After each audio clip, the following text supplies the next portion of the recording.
командир!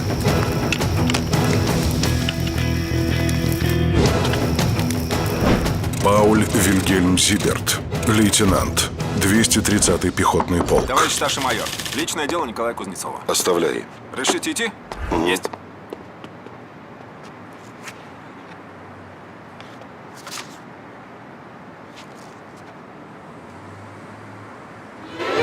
Николай Иванович Кузнецов, он же Николай Грачев, он же Рудольф Шмидт, он же Пауль Зиберт, советский разведчик.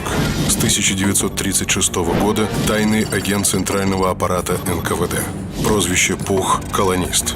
В 1942 году зачислен в отряд особого назначения «Победители». Под именем немецкого обер-лейтенанта Пауля Зиберта вел разведывательную деятельность в городах Ровно и Львов. Основная задача – проведение так называемой линии Т – террор. Беспощадный террор, который осуществлялся против немецких войск практически на всей оккупированной врагом территории. Террор, который в годы войны стал обыденной профессией для сотен советских офицеров. Террор, который вели специальные подразделения, состоящие из профессионально подготовленных диверсантов.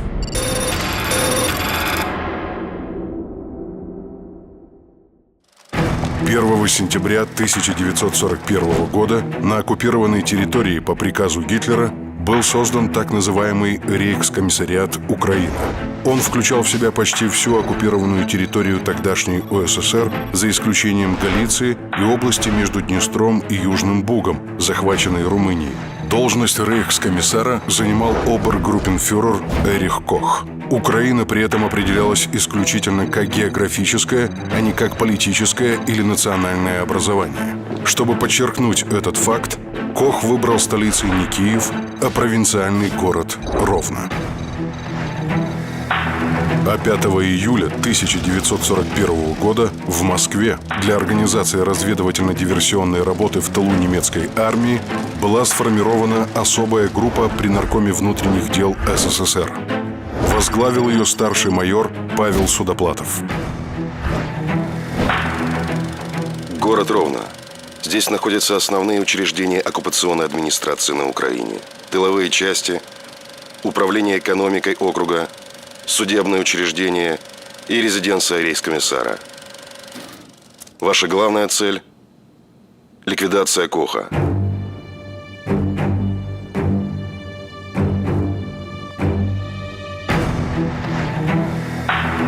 В январе 1942 группа Судоплатова была преобразована в 4-е управление НКВД. При управлении создавались отряды специального назначения, в которые набирались бывшие спортсмены, специалисты по взрывному делу и ведению партизанской войны.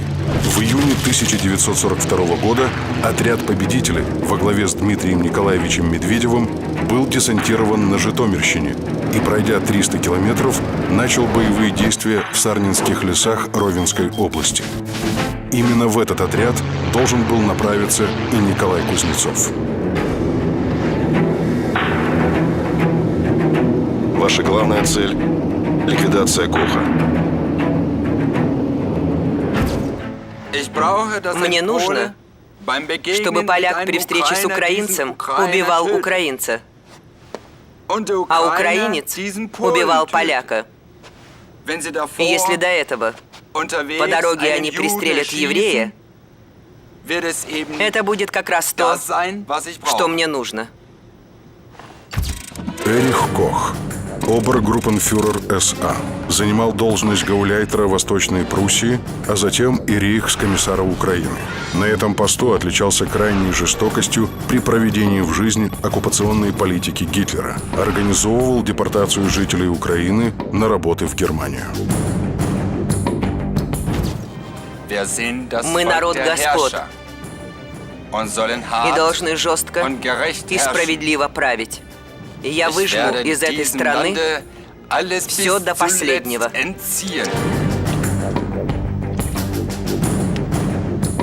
К июлю 1943 года из Украины в Германию уже было вывезено более 3,5 миллионов тонн зерна, 500 тысяч тонн картофеля, 155 тысяч тонн сахара, 100 тысяч тонн бобовых, 50 тысяч тонн масла.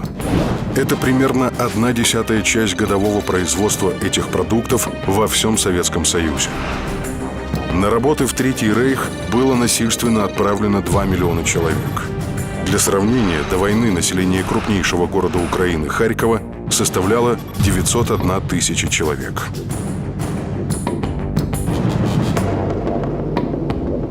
Вы будете заброшены в Сарнинские леса под Ровно, в группу Медведева. В отряде вас будут знать как Николая Грачева. Позывной прежний. Колонист.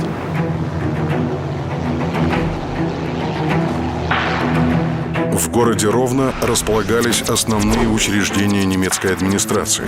Всего свыше 240 управлений и штабов, в том числе и резиденция Эриха Коха.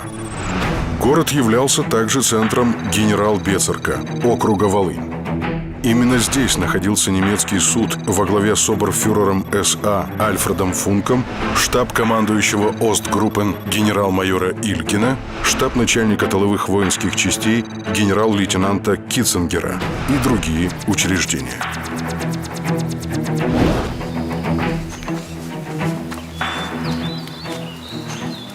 По прибытии в отряд Кузнецов решил осмотреть город, где ему предстояло жить и работать.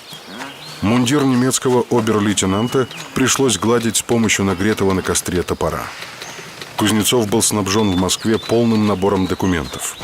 Но командировочные удостоверения вермахта в различных городах часто отличались друг от друга. Поэтому документ пришлось изготовить прямо в отряде с учетом специфики Ровно. Его напечатал врач отряда Альберт Цесарский. Необходимые подписи подделывал не владевший немецким языком заместитель командира по агентурной разведке Александр Лукин. Николай Струтинский, используя лишь школьный циркуль и сапожный нож, вырезал из подошвенной резины печать. Невероятно, но изготовленные этими людьми фальшивые документы выдержали все проверки. Для немцев вы чрезвычайный уполномоченный хозяйственного командования.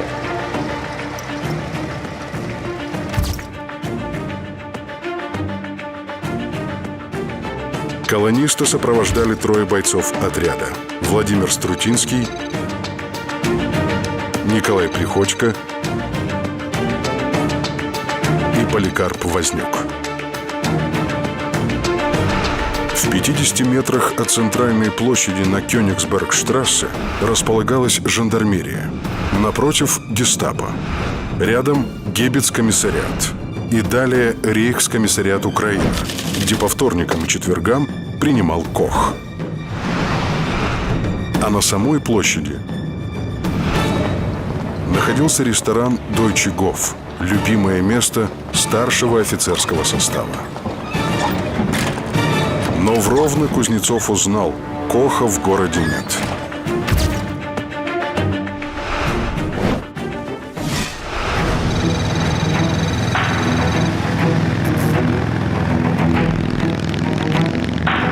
А пока Коха не было в городе, колонист не терял времени даром и начал проводить мероприятия под литерой «Т» – истребление высокопоставленных офицеров вермахта.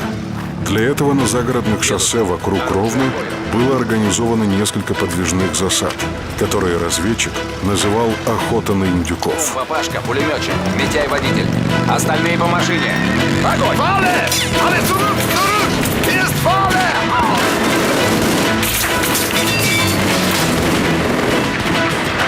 Митяй, он твой!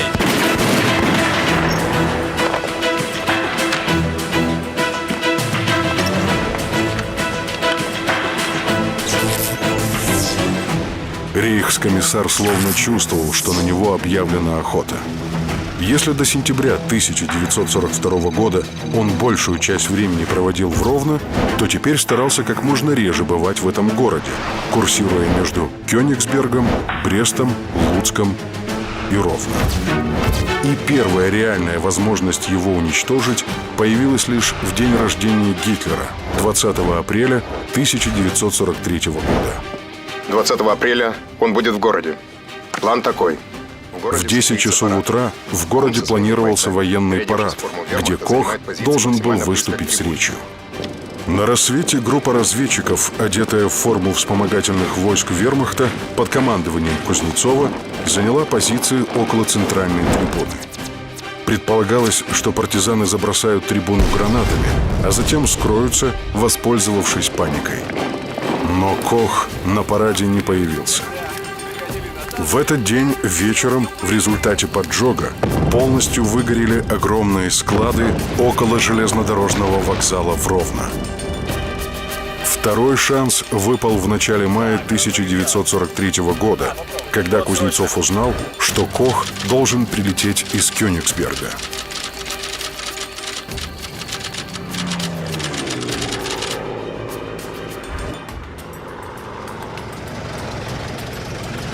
Бойцы просидели в засаде целый день, а связной с аэродрома так и не прибыл. Позже Кузнецов выяснил, что Кох вылетел в Берлин. Нужен был другой план уничтожения Коха, более точный.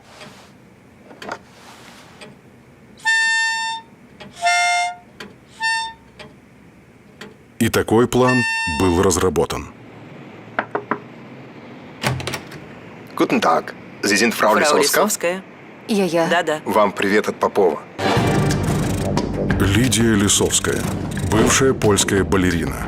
По некоторым сведениям, работала на польскую разведку под псевдонимом «Фарфоровая куколка».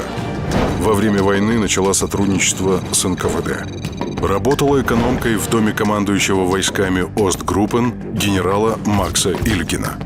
В ее квартире в Ровно часто бывали немецкие офицеры и чиновники. Лидия Лисовская познакомила Кузнецова с Валентиной Довгер. Именно с помощью Довгер Кузнецов планировал провести очередное покушение на Коха. Знакомьтесь, Валентина Довгер. Николай. Николай. Валентина Довгер, дочь разведчика из партизанского отряда Медведева «Победители», погибшего в марте 1943 года. Добровольцем вступила в отряд и была направлена в Ровно в помощь Кузнецову.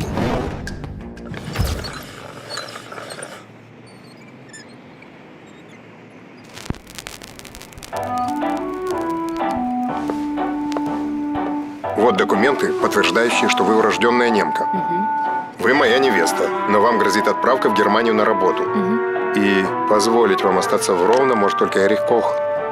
Ясно. А теперь разрешите пригласить вас на танец?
Планировалось, что Кузнецов и Довгер попросят личной аудиенции у рейхскомиссара для получения разрешения на брак.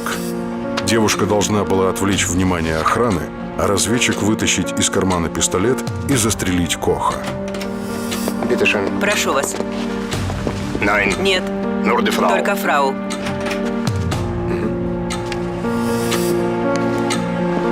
Но операция сразу пошла не по плану.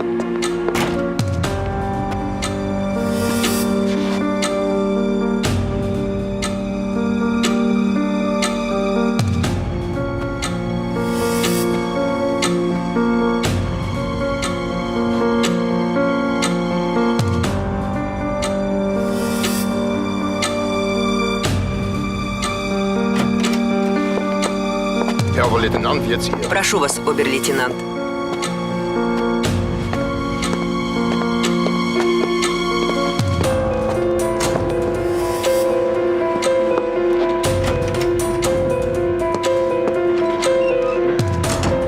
День добрый. Мне назначено.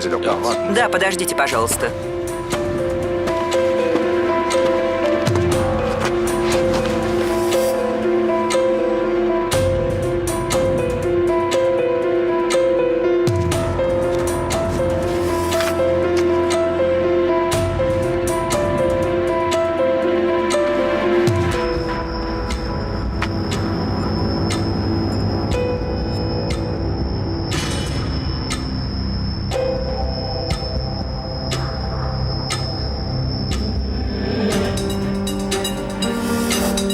Кузнецов стоял в метрах 5 от стола Коха. Возле него находились трое охранников, не спускавших глаз с его рук. Кроме того, в кабинете сидела овчарка. Колонист понял, что если даже он сможет вытащить пистолет, то выстрелить не успеет. Вы хотите жениться на девушке неарийского происхождения? Sie ist Volksdeutsche. Она фольксдойче. Женитесь, обер-лейтенант, но не задерживайтесь в тылу надолго.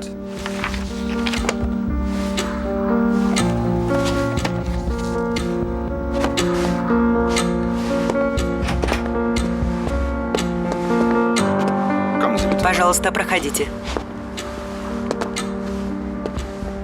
Примите мои сердечные поздравления, обер-лейтенант. Фрау, Danke. благодарю.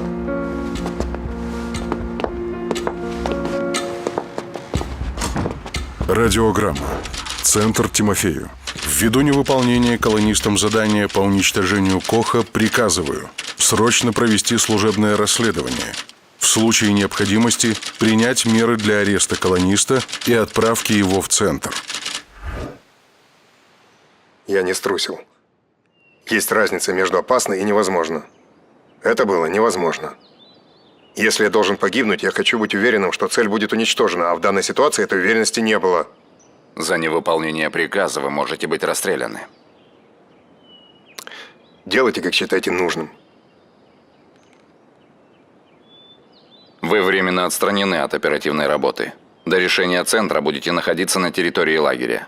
Под особым наблюдением. Есть. Разрешите идти? Идите. Так вот, я и говорю, значит. Вась, а где ты бьешь на корочку? Отлично, корочка. А вот у нас Получил по полной.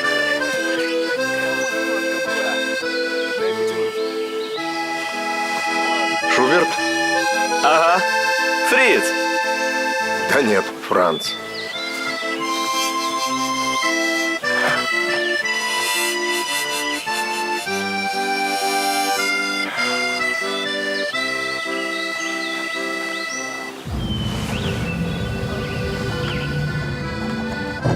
Судоплатов понимал, что в оперативной работе агента возможны различные ситуации.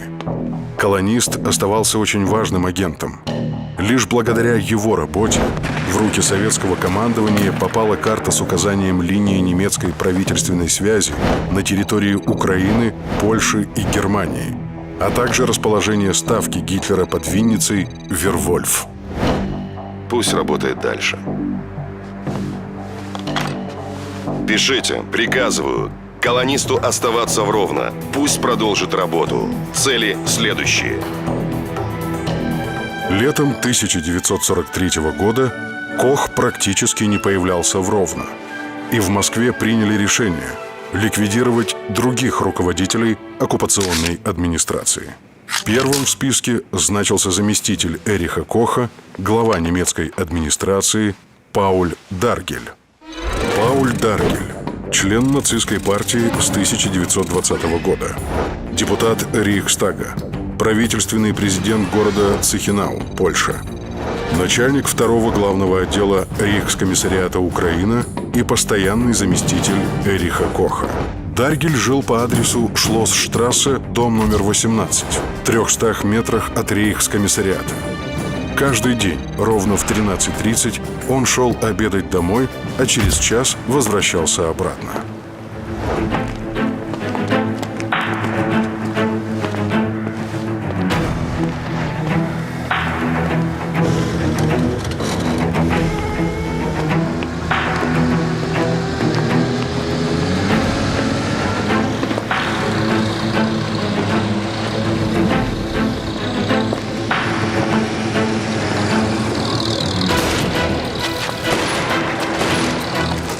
Через несколько дней выяснилось, что Кузнецов застрелил не Даргеля и его адъютанта, а приехавшего из Берлина руководителя главного отдела финансов при рейхскомиссариате, министерского советника Ганса Геля и кассового референта Винтера.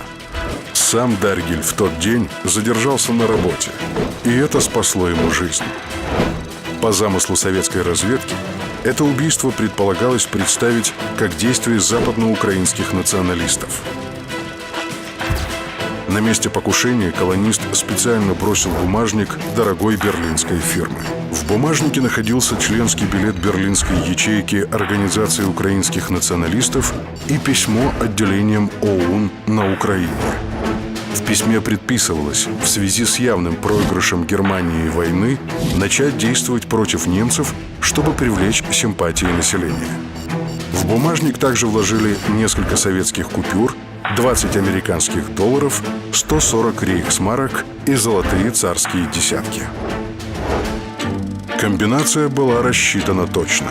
После покушения немцы сначала арестовали, а затем расстреляли свыше 30 видных деятелей Организации украинских националистов. Ничего, одним годом меньше будет. А Даргеля мы гранаты возьмем. Поехали. 30 сентября 1943 года в Ровно прозвучал взрыв. Рейхскомиссару Украины Эриху Коху. 30 сентября 1943 года к дому регерунгс-президента Пауля Даргеля на улице Шлоссштрассе, 18 подъехал автомобиль. Когда глава администрации выходил из своего особняка, пассажир автомобиля, одетый в форму обер-лейтенанта, бросил в него гранату. В результате взрыва господин Даргель получил тяжелые ранения. В госпитале ему были ампутированы обе ноги. Взрывом убит проходивший мимо полковник вермахта. Есть основания полагать, что русский агент также получил ранение, но с места преступления сумел скрыться. Начальник гестапо города Ровно. Так. Надо извлечь осколок. Как раз осталась одна ампула новокаина. Не надо, я потерплю.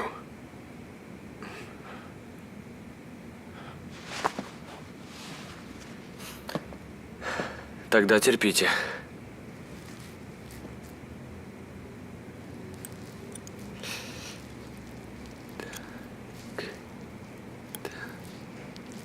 Так, терпите. Держи. Для поимки Кузнецова были выделены дополнительные силы гестапо. Сам начальник 4-го управления РСХА, шеф гестапо Генрих Мюллер, прислал в Ровно директиву, в которой предписывалось взять русского агента живым и доставить в Берлин. Вот документы на Пауля Зиберта, как вы и просили. Вместе с гестапо следствие вел и Абвер, служба военной разведки и контрразведки. Майор Абвера Мартин Геттель заподозрил Зиберта в связи с иностранными спецслужбами и начал собственное расследование. Геттель предполагал, что имеет дело с английским агентом. Он планировал договориться с союзниками о сотрудничестве.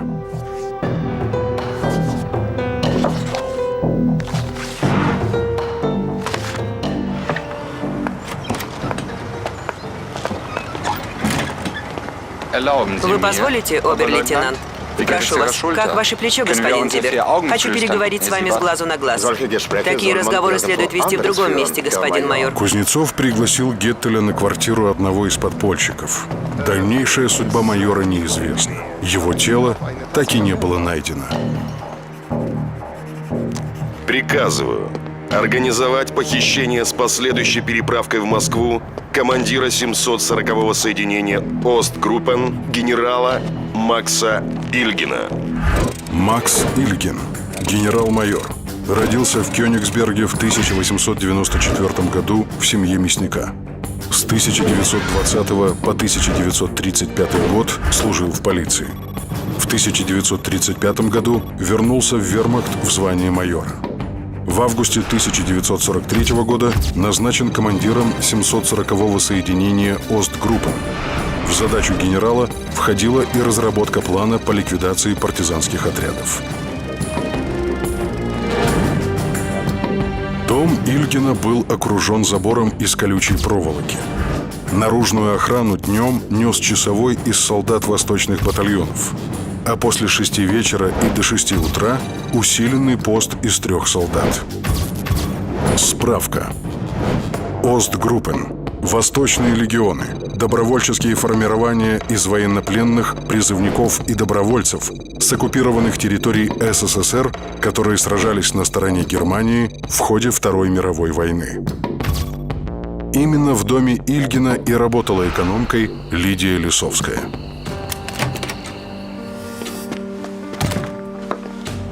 Он будет через полчаса. Позови часового. Євсію, іди но сюди.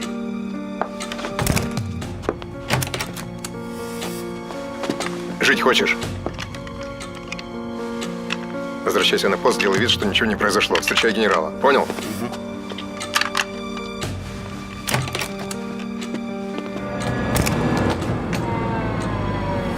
Он приехал.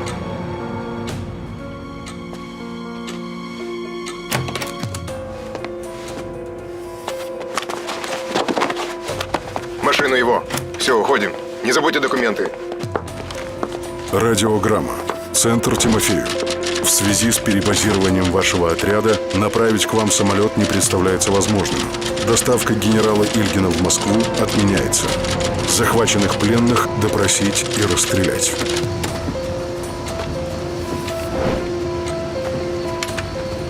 Поехали. Завтра утром у нас еще встреча с судьей Функом.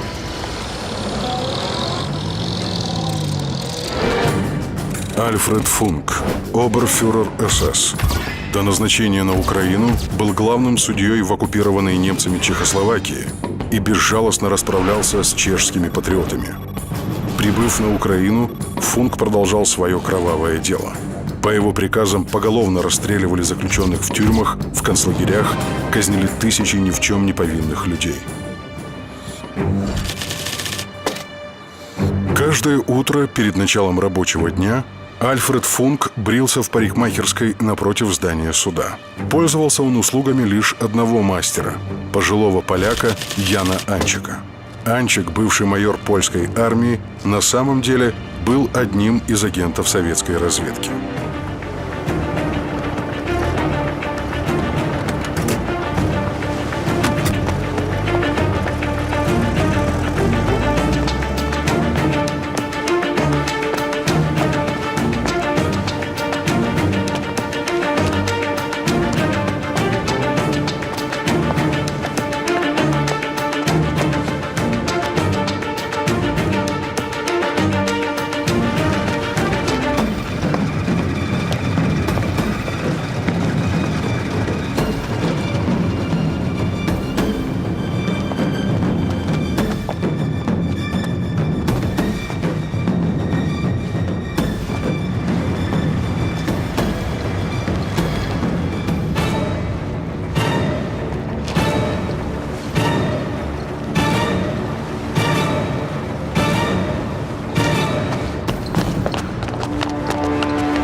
Обер-лейтенант, какая приятная встреча.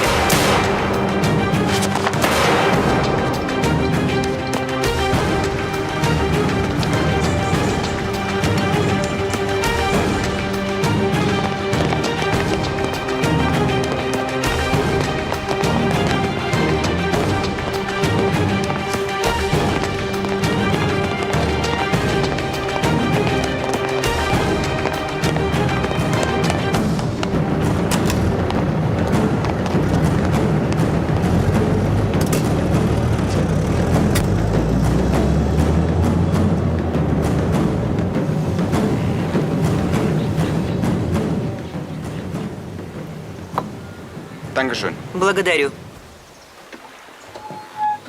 Ende Oktober ist Major Конец Hettel октября. verschwunden. Исчез и до сих пор не найден майор Геттель. 10. Oktober. 10 ноября покушение на Германа Кнута. In 5 Tagen. Der bekannte General Через 5 дней Ilgen выкраден неизвестными wurde генерал gekidnappt. Ильгин. Und schon am nächsten Tag И уже на wurde следующий день der убит Richter Funk судья Функ. getötet. Lassen Sie mich fragen. Позвольте спросить, Was macht doch Gestapo чем у вас в городе in Ihrer занято Stadt? гестапо? Отныне операцией по принятию радикальных мер в Ровно руководил сам рейхсфюрер СС Генрих Гиммлер. В город прибыла зондеркоманда Айнзацгруппы С 4-го управления РСХА гестапо, в задание которой входило найти и ликвидировать советского разведчика. 82 профессиональных агента начали настоящую охоту. В числе подозреваемых обер-лейтенант вермахта Пауль Зиберт. По некоторым данным, имел отношение с жительницами Ровно Валентиной Довгер и Лидией Лисовской. Фрау Лисовская? Да. Was ist los? Что случилось? Пройдемте. Вам придется проехать с нами. Ich verstehe nicht. В чем дело? Вам все объяснят на месте. В это время у Кузнецова вновь появилась возможность убить Коха.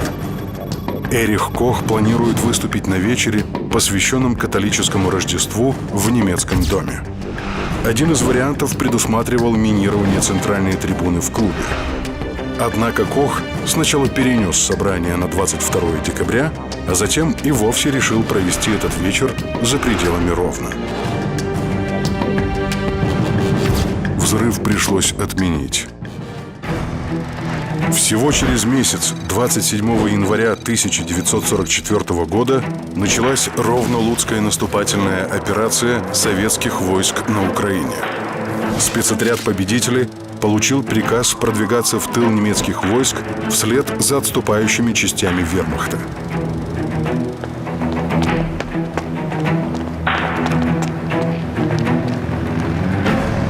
Кузнецов вместе с Иваном Беловым и Яном Каминским под видом немецких военнослужащих должны были переместиться во Львов, или, как его называли немцы, Ламберт. Им предстояло наладить связи с городским подпольем и продолжить разведывательную работу.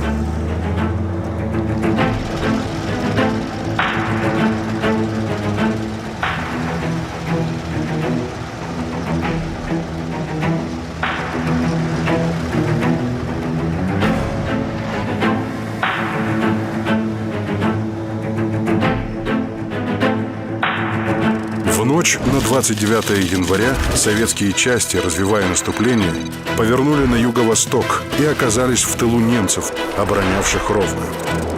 2 февраля город Ровно был полностью очищен от немецких войск.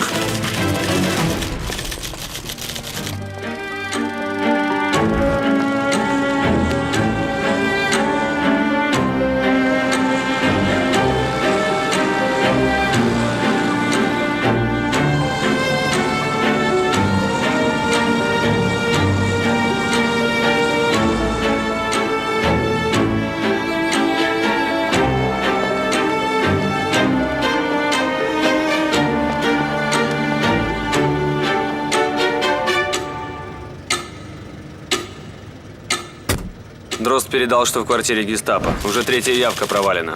Ищут обер-лейтенанта вермахта. Куда едем? На Воловую, к штабу Люфтваффе. Ты с ума сошел? Тебя ищет гестапо всего На города. Воловую, к штабу Люфтваффе.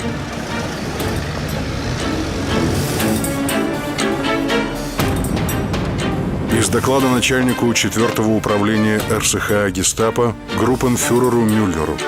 Копия рейхскомиссару Украины Эриху Коху. 31 января в 17 часов вечера неизвестный в форме гауптмана вошел в здание штаба Люфтваффе на Воловой улице. У входа посетителя остановила охрана и доставила к подполковнику ВВС Гансу Петерсу. При проверке документов неизвестный застрелил подполковника, а также ефрейтора Зейдега. Затем преступник сумел покинуть здание. На месте убийства обнаружены 3 гильзы от патронов калибром 7,65 мм. Согласно показаниям свидетелей, приметы неизвестного капитана совпадают с данными, полученными из Ровно на обер-лейтенанта Пауля Зиберта. Начальник отделения гестапо города Ламберта гауптштурмфюрер СС Петер Краузе.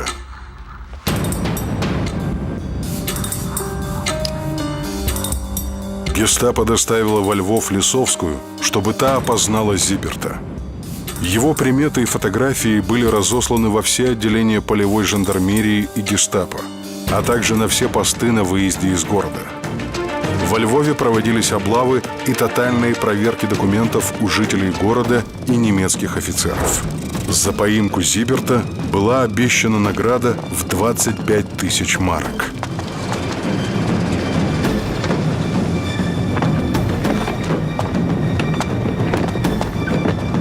Гитлер! Доктор Бауэр? Да, в чем дело? Вам пакет.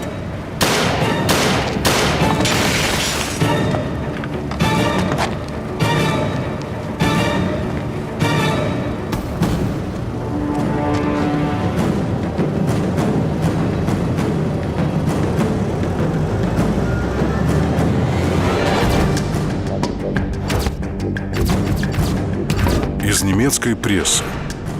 9 февраля 1944 года вице-губернатор доктор Отто Бауэр, шеф правительства дистрикта Галиция, пал жертвой большевистского нападения. Вместе с ним погиб его ближайший сотрудник, начальник канцелярии президиума губернаторства доктор Генрих Шнайдер. Они погибли за фюрера и рейх. Изначально Кузнецов имел инструкции переехать в Краков. Там, выполнив задание, он должен был пробиваться в партизанский отряд или осесть в подполье, ожидая прихода советских войск. Однако прорваться в Краков было уже практически невозможно. Впереди пост. Поворачивай налево. Стой. Сегодня ночуем здесь. Завтра нужно выбираться из города и идти к линии фронта.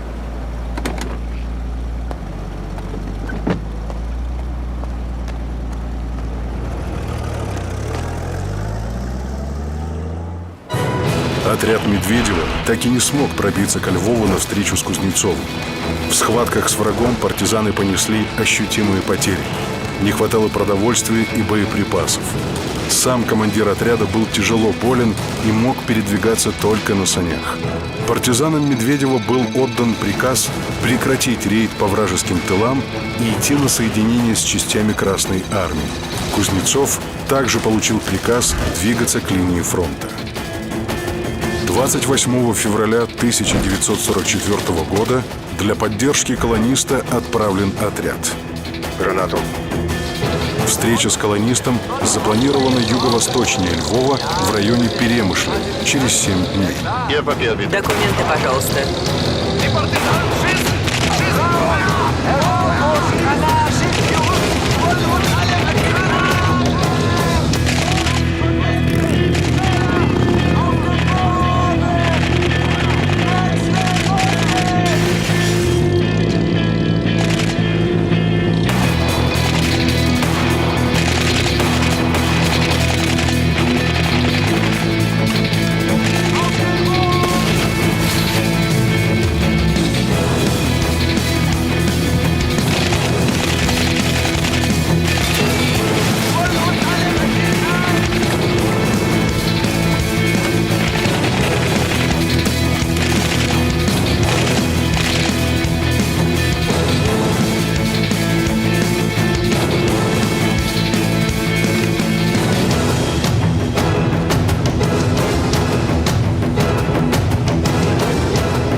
Ребят, там наши. Разведчик едва ли не впервые ошибся. Впереди были не красноармейцы, а переодетые в советскую форму бойцы украинской повстанческой армии. Мужики, мы свои, не стреляй. Коммунисты. В схватке с ними в селе Боротин погибли Иван Белов, Ян Каминский и Николай Кузнецов. Останки Николая Кузнецова и бойцов его группы были обнаружены 17 сентября 1959 года в урочище Кутыки. Судебно-медицинская идентификация и реконструкция облика Кузнецова по черепу выполнялись сотрудниками Института этнографии Академии наук СССР имени Герасимова. Пауль Даргель, несмотря на потерю обеих ног, продолжал числиться заместителем Коха. С 1944 года уполномоченный имперского руководства НСДАП по восточным вопросам, а также по связям с генералом Власовым. Начальник штаба фольксштурма в Восточной Пруссии. По некоторым данным, после войны проживал в Ганновере. Эрих Кох. После войны 4 года скрывался в британской зоне, получая пособие по безработице в размере 18 марок. Был арестован в 1949 году и передан польскому правительству. Суд приговорил его к смертной казни, которая была заменена пожизненным заключением по причине слабого здоровья. Прожил в заключении 27 лет и умер в тюрьме Барчево в возрасте 90 лет. Тюрьмой для Коха служила просторная комната в замке с телевизором, библиотекой и свежей западной прессой. Лидия Лисовская была убита при неизвестных обстоятельствах 26 октября 1944 года на уже освобожденной от немцев территории Украины в селе Мазярка Хмельницкой области. Валентина Довгер в 1944 году была арестована гестапо, подвергнута пыткам и вывезена в Германию в концлагерь. С 1950 года жила в Воронеже. Награждена орденами Ленина, Отечественной войны первой степени и медалями. 5 ноября 1944 года указом Президиума Верховного Совета СССР за исключительное мужество и храбрость при выполнении заданий командования Николай Иванович Кузнецов был посмертно удостоен звания Героя Советского Союза.